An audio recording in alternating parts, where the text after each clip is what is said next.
ہمارے ایک مخلص ہیں ہمارے دوست فیصل شمسی، میں نے ان کو بڑا نوٹ دیے، میں نے کہا جا کے نا اس کو کس طرح رکھ کے پھر چلا جاتا ہوں، کیونکہ مجھے لگتا ہے وہ خوددار آدمی نہیں لے گا، اور انہوں نے ایسا کیا۔ سوچیں کہ میرے مال اللہ نے دیا ہے، کیا میں اپنے مال کا صدقہ اگر نکال رہا ہوں تو وہ دے کہاں رہا ہوں؟ ضرورت مند کیا میں تلاش کر رہا ہوں؟ اور میں ضرورت مندوں میں سب سے پہلے وَبِذِي الْقُرْبَى وَالْيَتَامَى وَالْمَسَاكِينِ وَابْنِ السَّبِيلِ، مسافر پردیسی چوتھے، پھر مسکین ہے، پردیسی ہے، مسافر ہے، یتیم ہے۔ ضرورت ہے اس چیز کی، اس کی ضرورت ہے، کیونکہ یہاں جتنے مانگنے والے ہیں ان کے بارے میں صرف ایک لفظ کہوں گا، یہ لفظ آپ پکا رکھ لیں، یہ سب خواہشات کے مانگنے والے ہیں، ضروریات والے نہیں ہیں، خواہشات۔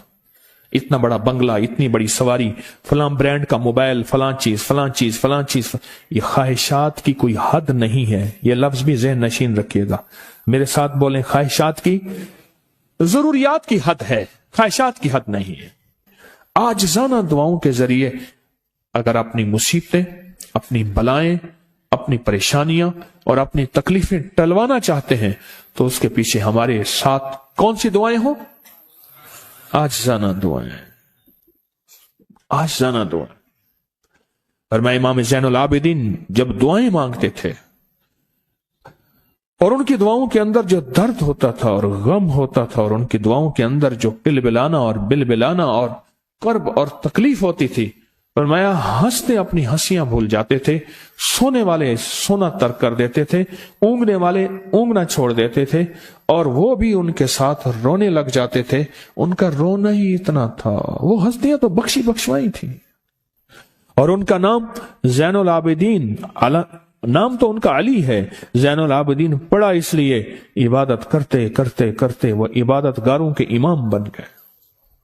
یہ تسبیح خانہ جو آپ کو راستے دے رہا ہے، تسبیح خانہ جو منزلیں دے رہا ہے، یہ راستہ، یہ منزل ساری کے ساری اس لیے ہے کہ اس منزل اور راستے کے پیچھے دعاؤں کی طاقت ہے، دعاؤں کی طاقت ہے۔ ان دعاؤں اور اعمال کو اپنے ساتھ ایسے سینے سے لگا لیں۔ ان دعاؤں اور اعمال کے اندر حیرت انگیز دنیا ہے۔ جب سے تسبیح خانے کے ساتھ نسبت ہے، دعاؤں کی کیا کیا طاقتیں دیکھی، دعاؤں کی کیا کیا تاثیر دیکھی۔ سنوں گا نہیں، بس صرف دل میں سوچیں، میرے سوالوں کا جواب دل میں دیں۔ دعاؤں کو کیسے آزمایا، خود ہی تو کہتے ہیں فلاں وظیفہ پڑھا یہ ہوگا، فلاں عمل کی، یہ دعائیں تو ہیں ساری، کیا ہیں؟ ساری میری حدیثیں، میرے آقا کا فرمان دعائیں، سارا قرآن دعائیں، ساری تسبیحاں دعائیں، اور سارے دل سے گڑ گڑانے والے لفظ وہ جس زبان میں بھی ہوں، جس کلام میں بھی ہوں، وہ سب دعائیں ہیں۔ اللہ کو یہ مانگنا پسند ہے۔ اللہ کہتا ہے پھر وہ مصیبتیں جو کھجور کے درختوں سے نیچے آ چکی ہوتی ہیں، میں ان کھجوروں کو بھی، ان درختوں کو بھی، ان مصیبتوں کو بھی ٹال دیتا ہوں، اور وہ مصیبتیں جو تیری آنکھیں نے دیکھ چکی ہیں ان کو بھی ٹال دیتا ہوں، اور وہ بلائیں آفات جو زندگی میں تیرے سامنے ہیں ان کو بھی ٹال دیتا ہوں۔